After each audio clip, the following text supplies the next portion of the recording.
سلام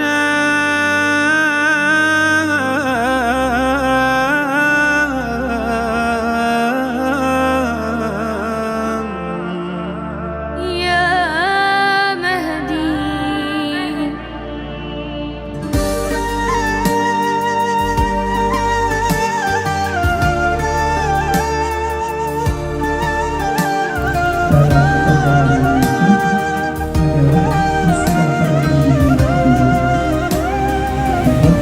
pertama itu kan khilafah hukum. Nah ini ilmunya ini kalau saya baru tahu tentang Quran cerita ini ketika khilafah hukum di Indonesia ini muncul NU seperti itu yang saya baru muncul NU Jamiah Ulama sebagai jalan keluar dari keruntuhannya khilafah pada saat itu. Yang mana mungkin di sini saya rasa dengan sudah lebih mengerti terkait bagaimana runtuhnya khilafah itu, terus kemudian diganti oleh negara-negara boneka di Timur Tengah itu lebih waktu lebih hatam seperti itu. Saya mengambil sisi lain dari eskatologinya itu adalah revolusi yang terjadi di wilayah Rusia ketika Perang Dunia berakhir. Itu awalnya itu fasismenya Hitler itu dikalahkan kan dari dua, dunia barat dan di sini komunisme. Nah, ketika berakhir peperangan, fasisme sudah kalah. Jadi ada pendekatan teori dari Alexander Dugin. Alexander Dugin ini seorang eskatolog juga, tapi ini wilayahnya adalah Nasrani Ortodoks. Nanti saya bisa lihat ada kaitan kedekatan secara ilmiah pengetahuan Nasrani Ortodoks ini dengan teman-teman dari Iran ini jalan tentang dunia itu dibagi menjadi umat manusia, ya, makhluk yang paling punya peran besar di dunia ini adalah manusia, ya. Dan pada saat yang sama juga di sisi lain ada bangsa jin dan juga ada para malaikat. Kalau kita cerita tentang makhluk-makhluk utama Tuhan itu ya tiga, ya. Manusia, atau kalau kita mau buat lebih runut, ya, para malaikat, bangsa jin, dan kemudian manusia. Dan ini di semua agama tentang tiga makhluk ini juga menjadi aktor-aktor utama, ya, dalam kehidupan di dunia ini. Para malaikat, jin, dan manusia. Nah, jin dan manusia adalah makhluk yang mendapat taklif dari Allah Subhanahu wa Ta'ala. Jadi mereka diberi serangkaian perintah dan larangan untuk kemudian nanti mereka akan dimintai pertanggungjawabannya, baik bangsa jin maupun bangsa manusia. Adalah di tengah-tengah masyarakat ilahiyun, ya. Kalau ilahiyun dengan madiyun sudah jelas berbeda, kan? Ini bersandar pada Tuhan, mereka bersandar pada pikiran mereka sendiri. Ilahiyun di antara ilahiyun yang bersandar pada Tuhan. Kenapa kok di ilahiyun sendiri juga terjadi banyak perbedaan? Ini sama-sama bersandar pada Tuhan, kok warnanya banyak, sektornya banyak ini, ya kan? Oke. Permasalahannya hanya karena ada orang-orang yang bukan insan ilahi itu berbicara tentang prinsip-prinsip ketuhanan. Ya, karena itu kita akan buat simulasi sekarang. Jadi logika mengatakan bahwa manusia tidak pernah bisa memilih pemimpinnya sendiri. Pemimpin itu sejak era Adam alaihissalam sampai itu dia harus orang-orang yang ditunjuk oleh Tuhan. Why? Kenapa? Ya, kenapa kemudian setelah kepemimpinan para nabi dari Adam sampai Rasulullah, kok kemudian pasca Rasul kemudian memilih pemimpin kok beralih ke tangan manusia? Nah, ini yang apa namanya? Yang keluar dari logika, ya. Manusia sebenarnya tidak bisa jawab, ya. Dan inti permasalahan di sini ini sudah. Di sini kita akan lihat. Sekarang kita akan menjawab pertanyaan, kenapa pemimpin harus Tuhan yang milih? Kenapa kok bukan manusia aja? Saya buat simulasi sekarang, ya. Saya buat simulasi, ya. Saya tanya sama Habib Basar, Habib Basar, kalau seandainya antum mau milih pemimpin, antum mau pilih yang adil apa yang zalim? Yang adil. Adil. Saya kira semuanya sepakat ya. Iya. Tidak ada orang saya kalau mau memimpin yang zalim. Tidak kan? Mangrum. Oke. Habib Hussein, antum kalau mau milih pemimpin yang alim apa yang jahil? Yang adil. Yang alim. Ya, sepakat semua? Sepakat. Kalau ada sepakat boleh angkat tangan tuh ya. Insya Allah dalam prinsip-prinsip ini kita sama semuanya ya. Kalau kita akhirnya urusan milih pemimpin diserahkan ke kita, pasti kita akan milih yang adil. Yang alim. Selanjutnya, antum kalau mau milih pemimpin, yang thayyib apa yang khabith? Yang thayyib ya. Saya kalau mau milih pemimpin mau yang khabith, yang kejam, yang jahat gitu. Enggak kan? Yang perannya buruk, enggak kan? Pasti thayyib kan? Insya Allah semuanya sama. Saya tambah 2 lagi. Ini kalau sifat baik dan buruk saya sampaikan 100, semua antum akan pilih yang enggak baik-baik. Tapi 5 dulu aja. Jadi kita sepakat bahwa kalau kita urusan milih pemimpin diserahkan ke kita akan pilih yang adil. Yang alim, yang thayyib.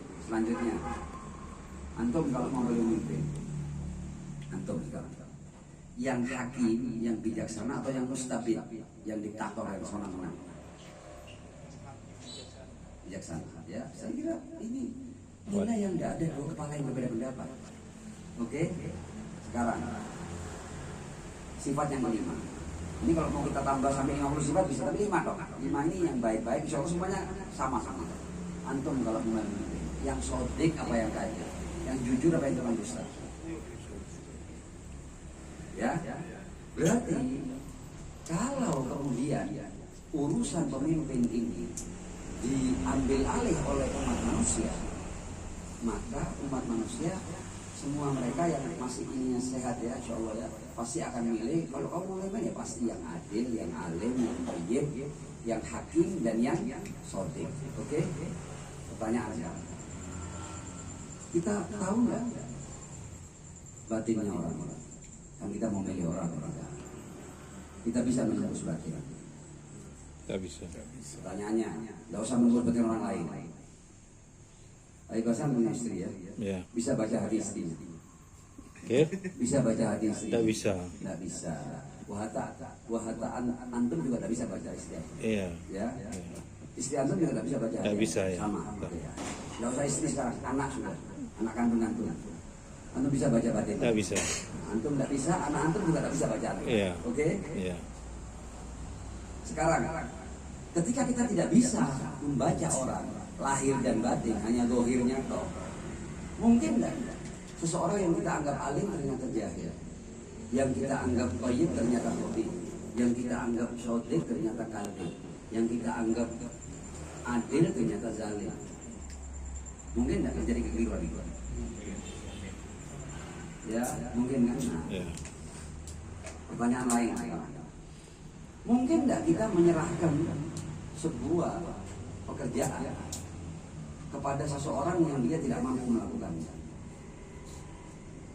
Mungkin tidak kita menyerahkan sebuah pekerjaan kepada orang yang tidak punya kemampuan melaksanakannya? Mungkin tidak kita memberikan mobil kita kepada orang yang tidak bisa bawa mobil? Iya.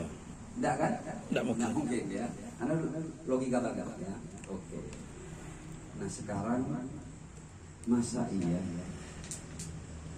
urusan kepemimpinan umat manusia yang di tangannya itu adalah kebaikan dan keburukan umat manusia, itu diserahkan kepada pemilihan manusia. Spekulatif, sangat spekulatif. Jadi manusia tidak mampu. Jadi kalau ditanya, kamu yang mau milih pemimpin yang kamu katakan tadi alim, adil, thayyib, shadiq, ya, satu lagi apa tadi? Hakim ya. Oke. Ketika ditanya, bisa tak kamu pastikan bahwa yang kamu pilih pasti sesuai dengan kriteria yang kamu inginkan? Kita katakan kita tidak mampu. Nah, kita tidak mampu, la yukallifullahu nafsan illa Usaha. Nah, mungkin urusan pemimpin umat manusia ini diserahkan kepada umat manusia karena manusia tidak punya kemampuannya. Ya. Jadi di antara ilahiyun ini kapan terjadi perseteruan ketika mereka sudah tidak berkiblat kepada pemimpin yang ditunjuk oleh Tuhan. Mereka milih pemimpinnya sendiri. Akhirnya konsepnya beda-beda, seleranya beda-beda. Satu kelompok mau pilih A, satu kelompok mau pilih B, nggak jadi umatnya. Ya. Dan dari situ kemudian terjadi perseteruan yang tanpa habis di antara kelompok ilahiyun. Ya, ilahiyun ini pasca era kenabian, ya, itu mereka bahkan tidak punya konsep yang jelas untuk pilih pemimpin. Tidak punya konsep. Ya, oke. Jadi bahkan di dalam ilahiyun sendiri, ilahiyun akhirnya dia bergeser dari ilahi sejati, kemudian ilahinya dipotong sama dia. Tak milih pemimpin sendiri, loh. Kembali non ilahi. Ya kan? Tidak boleh, ini era kenabian ini. Oh, hujah-hujah Allah harus selalu ada. Karena kalau tidak ada, itu masyarakat sudah bukan ilahi lagi, tapi masyarakat yang sudah tidak punya koneksi dengan Tuhan. Ya. Permasalahannya di sini. Sekarang kita kembali ke Islam. Secara khusus saya akan kembali kepada Islam. Ini lagi-lagi bukan doktrin ya, untuk kita pikir. Islam agama sempurna atau tidak? Sempurna. Oh, semua tidak ada dari mazhab apapun antum tanya Islam sempurna atau sempurna? Al-yawma akmaltu lakum dinakum wa atmamtu alaikum ni'mati wa raditu Lakumul Islam dinan. Konsekuensi logis bahwa Islam agama sempurna. Islam ini mengatur semua aspek kehidupan umat manusia. Betul enggak? Betul. Dan betul, orang-orang barat yang meneliti Islam itu kagumnya mereka, ini agama apa ini? Semua diatur. Cara jalan diatur, cara makan diatur, cara menyapa diatur, cara tidur diatur, cara mandi diatur. Apa yang boleh dimakan, apa yang boleh diminum, apa yang tidak boleh diatur semuanya. Ya. Kemudian tentang hal-hal yang berhubungan dengan hukum waris diatur, hubungan antara laki-laki dan wanita diatur, hukum memandang diatur, hukum mendengar diatur, hati ini boleh kita apain diatur. Top loh Islam ini, hati itu diatur. Bahkan sampai cara-cara yang paling sangat privasi, ya, cara kalau dalam agama itu ahkamul istibro, ya, cara cebok itu diatur. Betul nggak? Betul. Oke. Pertanyaannya sekarang, ketika Islam mengatur sampai cara cebok segala, kira-kira Islam mengatur enggak urusan kepemimpinan pasca Rasul? Pertanyaannya. Sebagai agama yang sempurna, yang mengatur semua detail kehidupan manusia sampai cara cebok diatur, kira-kira Islam mengatur enggak urusan kepemimpinan pasca Rasul? Ada ayat kan, atiullah wa atiur rasul wa ulil amri minkum. Untuk kita sampai pada siapa ulil amri diatur apa enggak dalam Islam? Nggak mungkin ada perintahnya enggak diatur. Islam contoh banyak. Aqimis sholat, dirikan sholat. Hukum sholat sak perpustakaan. Puasalah, hukum puasa sak perpustakaan. Zakat sak perpustakaan. Waris sak perpustakaan. Lah masa ini ada 3 hal yang paling utama untuk ditaati. Atiullah wa atiur rasul wa ulil amri minkum. Pertanyaannya, diatur enggak urusan memilih ulil amri? Diatur apa enggak? Jawabannya ya pasti diatur. Karena ini lebih penting dari cebok. Iya kan? Iya. Nah, oke, sekarang ini lagi-lagi bukan doktrin, untuk kita berpikir. Iya. Dan kekacauan dari sini, semuanya dari sini. Ya, tapi lepas dulu ya, sekat-sekat mazhab lepas dulu. Ya, kita pakai logika murni dulu. Oke. Sekarang tidak mungkin ada orang Islam mengatakan Islam tidak ngatur urusan dunia. Oh jelas kok wa ulil amri minkum ada ayatnya. Tapi cara milih ulil amri diatur apa enggak? Kita tidak akan bahas dengan dalil, kita akan bahas dengan realitas sosial politik yang disepakati oleh seluruh umat Islam. Dari sini nanti kita akan paham Islam ngatur apa enggak ngatur. Pasca wafatnya Rasul. Sekarang kalau antum ada orang meninggal, harta warisannya 1 miliar. Selesai enggak? Selesai, konsepnya jelas. Ini punya istri berapa, punya anak berapa, anak perempuannya berapa, ya kan? Hitungan detik selesai. Karena konsepnya jelas. Ya. Antum mau sholat, cara sholat bagaimana? Selesai, sholat antum. Antum wudu, selesai, wudu antum. Bagaimana kalau milih pemimpin pasar Rasul? Kayaknya enggak red. Ya. Tapi enggak rednya ini saya enggak akan ngarang. Saya buktikan lewat realitas sosial politik. Ya. Jadi pasca wafatnya Rasul, ini agama paling sempurna loh ya. Sebaik-baik Nabi loh ya. Al-Yauma Akmaltu loh ya. Pasca wafatnya Rasul, bingung mereka. Sampai-sampai mereka kumpul di sebuah tempat. Gimana ya? Sudah, gini aja kalau kita nanya, minna amir wa minkum amir. Dari kami satu pemimpin, dari kalian satu pemimpin. Amon. Loh, Rasul wafat ini urusan pilih pemimpin bagaimana? Aturan agamanya bagaimana? Ada enggak? Kalau ada apa masalah ini? Ini enggak layak disebut agama sempurna kalau enggak ada aturan untuk milih suksesi pasca Rasul. Ya. Oh ada ayatnya wa amruhum syura bainahum. Oke, syura. Bagaimana syuranya itu? Mekanismenya bagaimana syura itu? Diatur enggak? Islam ngomong sholat, diatur detail caranya ruku, caranya takbir, ya kan? Tumaninanya, i'tidalnya, diatur semuanya itu. Wa amruhum syura bainahum, bagaimana syura milih diatur enggak? Nah kalau kita lihat realitas dia enggak diatur, karena tarik menarik itu. Tarik menarik sampailah akhirnya kita tak perlu berdebatkan, kita tak ngomong salah benar dulu, kita hanya mau ngomong diatur apa enggak, itu tok. Kita tidak ada menyalahkan, tidak ada membenarkan, diatur apa enggak. Ternyata khalifah pertama diberi dengan syuro terbatas, syuro sangat terbatas. Tidak ada itu syuro itu undangan untuk orang-orang Islam yang ada di Yaman, yang ada di Mekah, tidak ada yang lain. Yang di Madinah itu sekelompok. Kemudian terjadilah pemilihan yang katanya syuro terhadap khalifah pertama. Oke, so, kita tidak sedang bahas ininya, tidak sedang menyalahkan kita. Tapi yang pertama dipilih dengan syuro terbatas. Oke, yang kedua dipilih dengan penunjukan. Yang ketiga dipilih dengan dewan 6 orang. Berubah polanya dari syuro terbatas ke penunjukan, dari penunjukan ke dewan 6 orang, dari dewan 6 orang ke desakan masyarakat. Khalifah keempat dipilih oleh desakan masyarakat. Yang kelima dipilih melalui proses perdamaian. Hampir terjadi perang, terjadi perdamaian, akhirnya Muawiyah menjadi khalifah. Setelahnya berubah menjadi monarki, bapak ke anak, Bani Umayyah, Bani Abbas, kemudian terakhir sampai berakhir di era Ottoman 1924 itu. Ya. Monarki sudah. Nah terus kalau itu yang Islam yang mana ini? Apakah yang syuro? Apakah yang penunjukan? Apakah yang dewan 6 orang?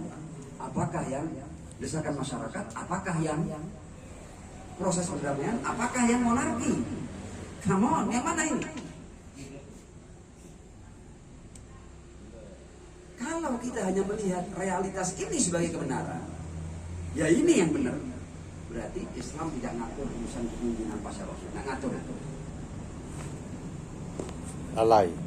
Nggak ngatur. Ya kan lalai berarti. Realitas sosial politiknya itu tidak menunjukkan bahwa ini diatur. Karena satu khalifah yang lain diberi dengan pola yang berbeda-beda untuk kemudian berakhir dengan monarki. Ya. Nah, dari sini itu dan ketika ini tidak ada, bukan hanya masalah ininya.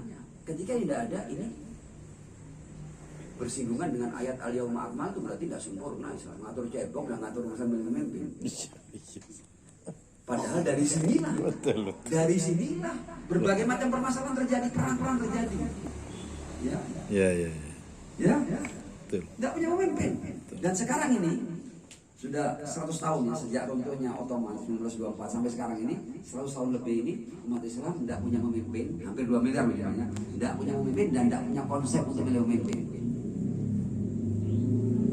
Agama yang sempurna sampai pada titik itu sekarang. Ya, dan karena itu ini jumlahnya terus bertambah, tapi tidak satu komando ya. Lawan 10 juta Israel, 2 miliar ini tidak bisa ngapa-ngapain. Mereka lebih sibuk untuk saling menyesatkan. Iya. Ya kan? Dan Israel menggunakan orang Islam untuk menghancurkan umat Islam. Kenyataan seperti itu. Nah, pertanyaannya sekarang ini, masa iya Islam nggak ngatur urusan pemimpinan? Come on. Kalau enggak sempurna loh agama ini. Berarti harus ada. Kalau kita lihat dari dunia Islam, kita harus terima sudah. Nggak bisa enggak ini. Dan ini sudah, seandainya saya bisa bicara nggak pakai sunnah Syiah lebih senang saya. Tapi sudah kalau di framing sunnah Syiah, oh pandangan orang Syiah ini. No. Ini masalah agama ini. Ya. Kalau kita melihat dari pengikut Ahlul Bait, Islam bukan hanya ngatur, Islam sudah nunjuk siapa-siapanya. Sudah nunjuk siapa-siapanya, bahkan dideklarasikan oleh Rasul dalam peristiwa Ghadir Khum. Lu kok bisa yang ditunjuk oleh Tuhan sama Rasul diangkat di depan 120.000 sahabat, man kuntu maula fa hada aliyun maula, sementara yang katanya syuro hanya dipilih oleh segelintir orang. Harusnya yang mengatakan syuro ini harus melibatkan seluruh masyarakat. Yang penunjukan Tuhan sama Rasulullah diangkat, yang lihat 120.000 sahabat. Apalagi Rasul sudah ngomong inni tarik, dan ini sudah ada sunnah Syiah. Kalau inni tarikun fikum muttaqalain kitabullah wa itrati ahla baiti, sudah ada sunnah Syiah. Dan kemudian satu-satunya kelompok yang disucikan di Al-Qur'an hanya Ahlul Bait. Tidak ada orang suci selain Ahlul Bait. Innama yuridullah liyudhiba ankum rijsa ahlal bait wa yutahhirakum tathira. Kalau suci enggak mungkin salah. Suci kan? Iya kan? Nah, sekarang pertanyaan enggak pakai pinter-pinteran. Santai-santai aja. Kalau kita dihadapkan A, orang-orang suci, B, orang-orang biasa, kita pilih yang mana? Suci. Ya. Jadi bahkan ilahiyun sendiri sudah berhasil dirubah jalannya untuk kemudian dari masyarakat ilahi menjadi masyarakat yang milih pemimpinnya sendiri. Apa bedanya dengan demokrasi? Apa bedanya? Apa bedanya dengan mekanisme demokrasi? Kalau seandainya pasca Rasul itu pemimpinnya dipilih oleh manusia, ya sama seperti semuanya ini. Apalagi di situ ada penunjukan, ada monarki, ada semuanya. Ada yang pernah dicoba oleh umat manusia sepanjang sejarah ini.